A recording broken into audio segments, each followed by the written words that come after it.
Hey everyone, my name is Brad Carney, and I graduated this last spring from Dartmouth College, where I was fortunate enough to have the opportunity to major in my favorite topic, philosophy.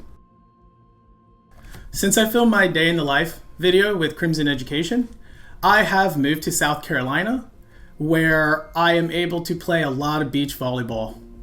Unfortunately, I love beach volleyball. I love volleyball in general. Unfortunately, I'm only 5'9", and so I am not the peak volleyball player, but I still have fun. I also have started to learn how to play chess because in our socially distanced world where there's a virus spreading, I've had to kind of realign myself. I'm usually a very social person, outgoing, and so trying to switch my mind to being a little bit more comfortable being alone has been a challenge, but it's been a good challenge, and I think I've met that challenge. I've also had the time to finally read Dostoevsky, and I've read a couple of his things, and so most recently Crime and Punishment and The Brothers Karamazov. Really great books, and I'm really glad I got the time to read them. And I have also, I applied for and won a senior law prize, so that money is going to be able to help me to, in terms of law school applications and law school cost, so that's really great. I'm also still bodybuilding. If you notice from the last video, I'm not as healthy as I was. I was kind of in my bulking phase before the competition, and about 5 weeks out from my competition, it got canceled because of the whole virus situation.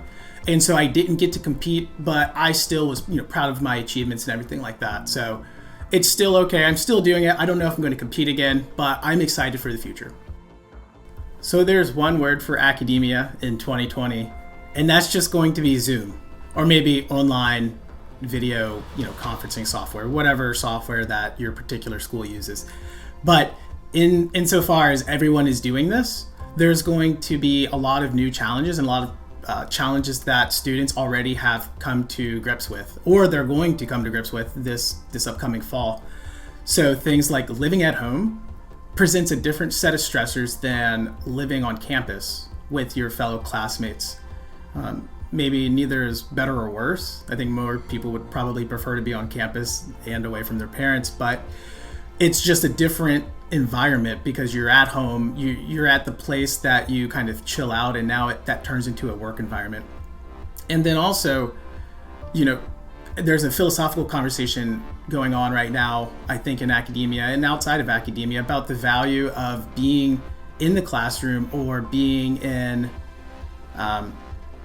doing classes online, right? And so there's questions about, what am I paying for, and am I getting this full value? And really interesting conversation. Obviously, I'm not going to go into it, but it's just really great conversation to have, and it's about time that we had that conversation. And then I also am excited about the new innovations that will come out of this situation. And it's not all bad.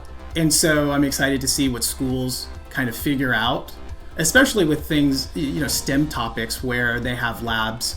And so how do you learn online with labs and make it just as good, or if not better, than when you were at the lab at school? So I'm very fortunate to have my future plans kind of lined up with my ideas I had when I first filmed my day in the life video with Crimson. So I have secured an internship with the New Hampshire Adult Parole Board, where I will be doing research to understand and help implement the best evidence-based practices for New Hampshire in particular, but I'll also be looking at other states to see what they have done. And that research might continue into the fall. And in a year, I hope to be able to say that I'm moving into an apartment, or I've at least signed for an apartment where my law school will be located. To that end, I'm looking for a place that is a little bit different than Dartmouth, but not necessarily. So, Dartmouth's a very small campus kind of in the middle of nowhere in New Hampshire. And so I'm looking at schools that are in at least medium-sized cities, so Boston or Philadelphia or even New York.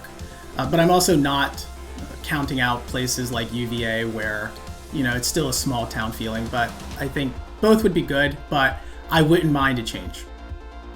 So I have some great advice for myself 2 years ago, which was sophomores, like rising sophomore, junior, Brad, whatever, it doesn't matter, right? One thing I would say, the first thing I would say, take more pictures. I did not take enough pictures, and now that it's kind of over, I'm like, oh crap, I don't have enough pictures. I don't have pictures of all these people that I wanted to take pictures with. And it's not even like you have to get all dressed up to, and take some elaborate picture. It's just like, oh no, the people that are in your classes, or the people that you just generally like hanging around, or even some, a cafeteria worker that you particularly bonded with, just take a picture with them and you'll have that forever instead of wishing that you had it and it's kind of too late. Another piece of advice I would give myself is, if I hadn't already, kind of meditate or think about, brainstorm what it is that I want to do and who it is that I want to be. And so that doesn't have to be super serious. It doesn't have to be a perfect plan where everything has to line up 100% or your life is ruined. It's more like a flexible, fun, introspective thing where you're just thinking about, like, who do I want to be and what do I want to do? And you could change jobs 18 times, but you have an idea of the path that you want to do and maybe the people that have already gone along that path. And so you have a kind of roadmap to at least imagine your life by. And then I think the last thing I would say is that if there's something on your college bucket list, whatever that is, just go do it. So I think this current situation with all the social distancing and people had to go home from school, it showed everyone that you can't take your time for college for granted, and you never know what might happen. And so if there's something that you've been wanting to do, but you're just like, I'm kind of lazy, or I don't really feel like it, or I'll do it later, and you have time, just go do it. So if there's a club that you wanted to join, you're like, oh, I'll just join next term. Well, if you have time, just go do it now. Or if there's like some painting in wherever, across campus, you're just like, wow, that's really far though, I don't want to go walk that far.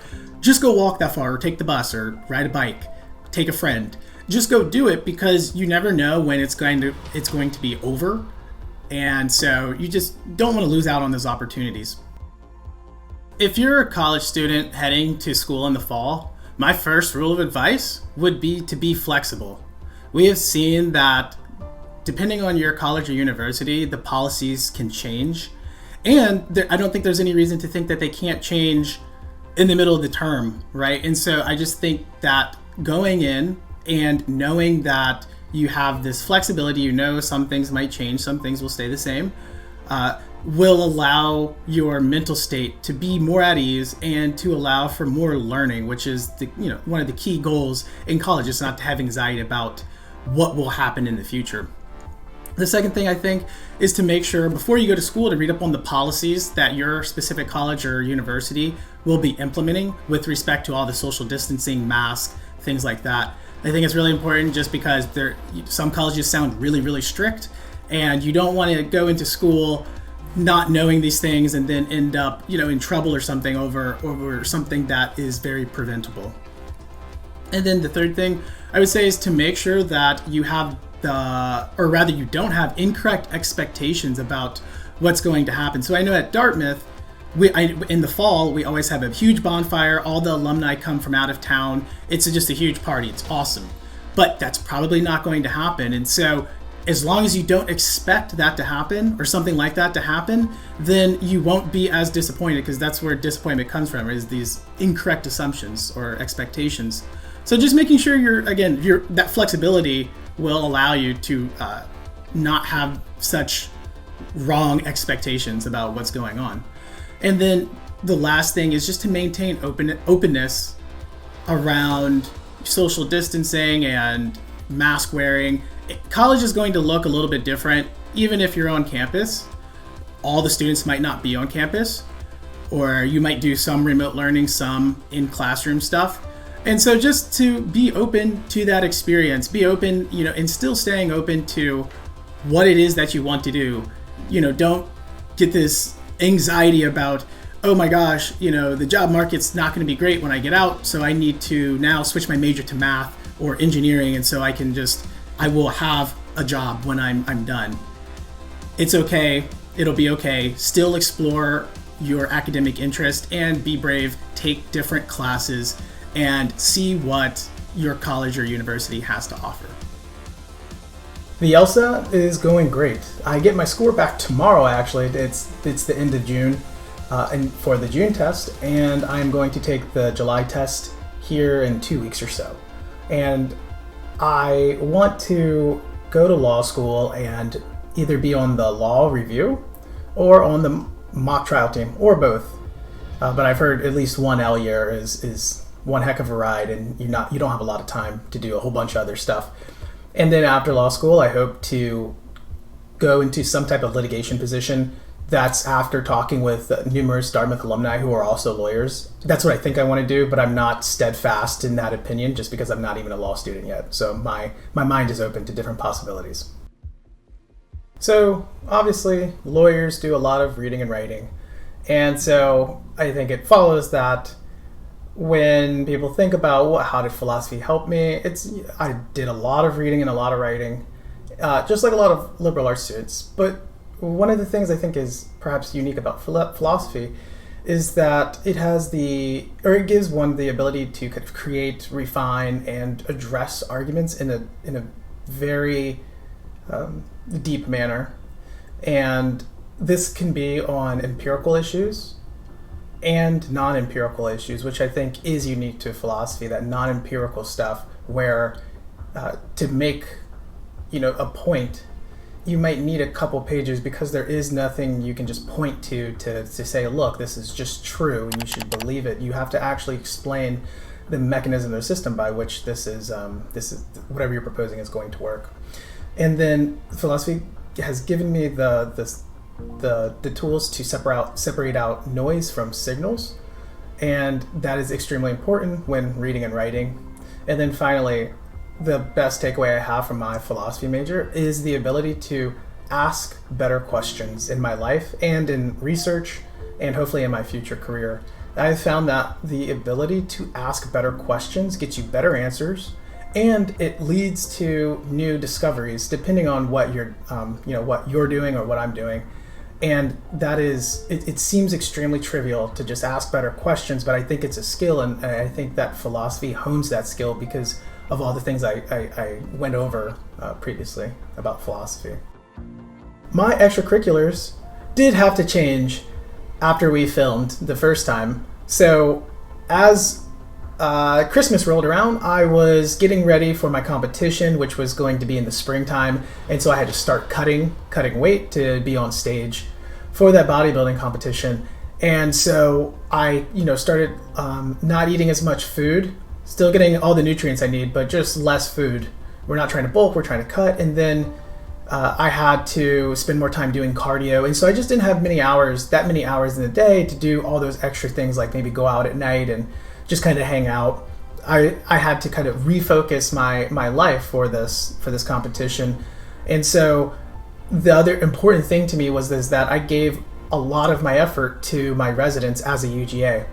So I was a UGA my entire senior year, and I was just so grateful that I could learn and live with my residents, because they meant the world to me, and it really did define my time at school, because I don't think I've ever had the opportunity to kind of take 30 residents and kind of mentor them and lead them through their lives, at least their first life at college.